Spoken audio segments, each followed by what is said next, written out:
Lighting the torch and flame adjustment. Welcome. Let's fire it up safely and professionally.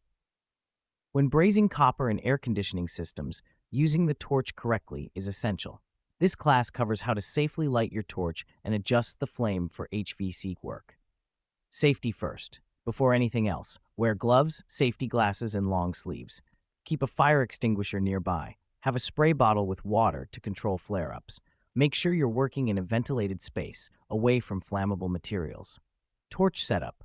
Check your tanks. You'll use oxygen and acetylene, or sometimes MAP gas for smaller jobs.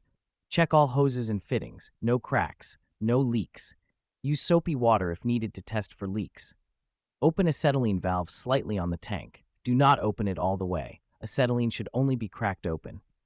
Open torch acetylene valve slightly and light it with a spark striker, never with a lighter or match.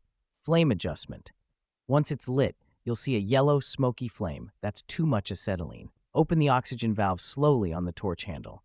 Adjust until you get a clean, sharp, blue flame with a small inner cone. This is called a neutral flame, perfect for brazing copper. If you have a long, soft blue flame, too much oxygen. A loud, roaring flame, reduce pressure or adjust settings.